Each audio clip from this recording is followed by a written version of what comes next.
Hey, what's going on, guys? Welcome to another episode of Lubar's Garage. Today we will be working on the Subaru. It's been a while since I've brought you stuff from the Subaru, but I felt today would be a good day to get you some good old Subaru content for your Subaru needs. So today I wanted to share with you a little something that I did over the weekend, a little addition to the car for safety features, and something that we've always been wanting to do and add to the car, and that is, drum roll please, dun dun dun dun dun, yeah, we got a dash cam. That's right, we got a dash cam. We've been wanting to do this for quite some time. We were looking for a while, or I should say I had been looking for a while, and I think I finally found the one that fits perfect for us. So let's take a look. All right, guys, so what we have here is the Wolfbox. What model number is this? I forgot off the top of my head, so let's take a gander. It is the G840S. That's right, guys. This thing has some pretty awesome features.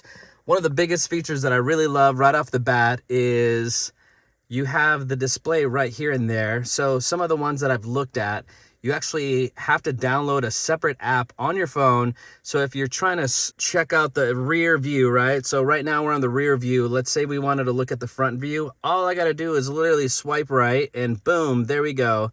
Now we're looking at the front camera. Let's say we wanted to look at both. Oh snap, we got the front and the back. That's really cool. And up here it's showing you that currently it's not recording, but that's all good, no worries. It gives you the time, the dates, all that good stuff. It's pretty awesome. As you can see, there's kind of a bit of a reflection there. I'm sure if you can see it in the video, but you can see the reflection there while you're looking at the rear view mirror right there. So another awesome feature about this thing is that we can turn it off, and look at that. We can still see the back. We can look at the back just with our regular mirror, right? There it is. Now it's in focus.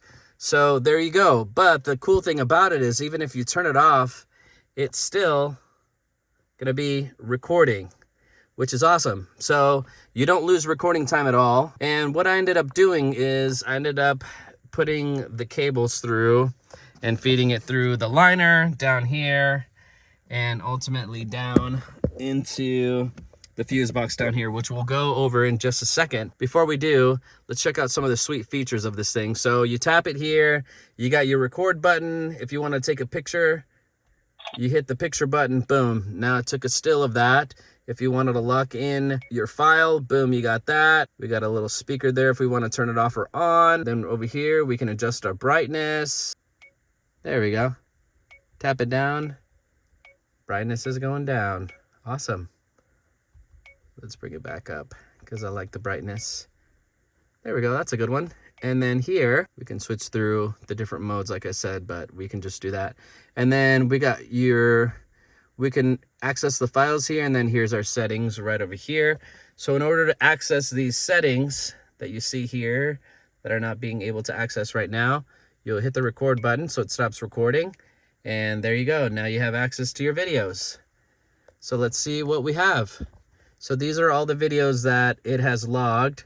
So as you can see, there's quite a lot of them. And these are all the ones that are kind of locked in. So here we can go through all the different modes that it has. So that one right there, we can check between the front and the back. As you can see, the little radar thing switches from the front to the back, which is pretty fun. And if we want to access all of our videos, there they are. Scrolling through all of them. And that's pretty fun. One other feature that I really love about this is, let's say that we are not using the car. Let's say it's parked overnight, right? What it does, it goes into this time-lapse mode. So it's recording everything. And then this one, that's where it goes into time-lapse mode when your car is just sitting and it's turned off. It's still powered. So you're still able to see. So if, let's say you're parked or something, someone hits your car, boom, you still have the footage and you have the proof that you were hit while you were parked. So that's a fun feature. Let's get out of here. And let's go to our settings. So you have a lot of different settings here. So obviously you can see resolution, movie clip time. As I was saying, you got 1 or 2 to 3 minutes. reversing line. So let's say if you're reversing, here are your lines for that. You can flip the mirror if you want to. Not sure why you would want to do that, but there is that footage right there. You can also flip it from upside down. Not sure why you would want that, but that is there as well. When your SD card is full, you can hit format here and basically just delete everything. Language, screensaver, parking mode. So this is the parking mode where it'll go into that time-lapse mode when your car is parked. And let's see, G sensor sensitivity. Let's see what's going on there. If it's high, low, or medium, I got it in the middle there. Volume setting, flicker. And we got clock settings, time style, daylight, default, booting, so on and so forth. And let's get back out of here. That is the Wolfbox there. Let's see if we can get a frontal look at this bad boy. So it's got the camera right there. And it's strapped. It is strapped to our current rear view mirror there. The Wolfbox cost me about $100. I got it off of Amazon. I did have to get a couple extra things in order to have my sort of setup that I have here. So a couple of things that I did get were, they have a hardwire kit, which I hardwired to the fuse box over here, and that's a separate kit. And then I also had to get fuse box adapters. So the fuses that it comes with the kit, for the Subaru specifically, it doesn't work. So you have to get these fuse kits specifically for your setup. And in this case, I believe the adapters were, I want to say 10 to 15 bucks. It's just two adapters. All you need is ACC and battery, and it'll come with that. And then it does come with a 210 fuse and then 220 fuse as well. So in this case, we use the 220 fuse. Okay, so here is our fuse box, and where it's located, it's right down here. And as you can see, like I said, we do have the two fuse box adapters. So that way there's still power to the dash cam even when the car is off. So that's what will allow you to go into that time lapse mode. So if something does happen while you're parked, you still have that footage. So I did have to use a circuit tester, and I also got that off of Amazon. It was pretty easy. It does come with a long cable so you can ground it. And what I ended up doing is I just used literally that bolt right there to ground the wire. And then on my Subaru, there's a few empty slots there, as you can kind of see. And basically you just stick it in there, and in the instructions, it tells you which one you're looking for. So that is very helpful. Alrighty, let's go to the back here to show you the rear view camera. So that's our stock camera, and this is the rear view camera that came with the kit. So as you can see, I ended up just wiring it through the back here. And then another thing that I got, so there is a little bracket right there, as you can see, that holds the camera in place, and that hides behind your license plate there, so it's incognito. So let's lift this guy up.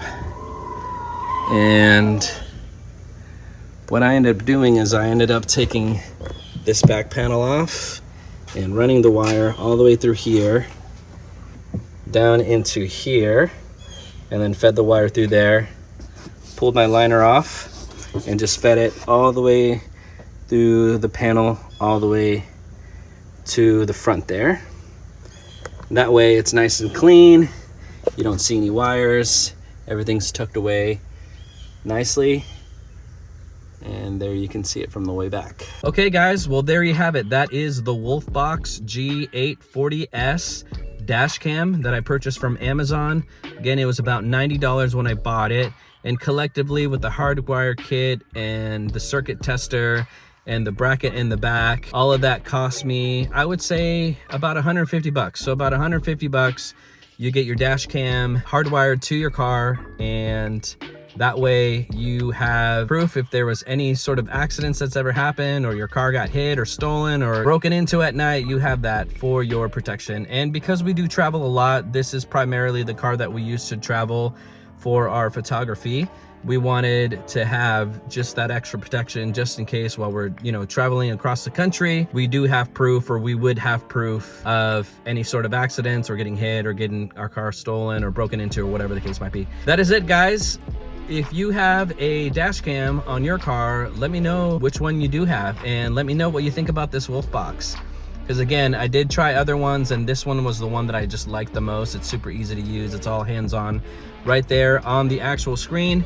So thanks so much for watching, guys. Appreciate you guys. If you haven't subscribed, please do so. It would help me out a ton as I'm working to grow this channel to be able to provide even just more information for you guys. So thanks for watching, guys. We'll see you then, or we'll see you another time.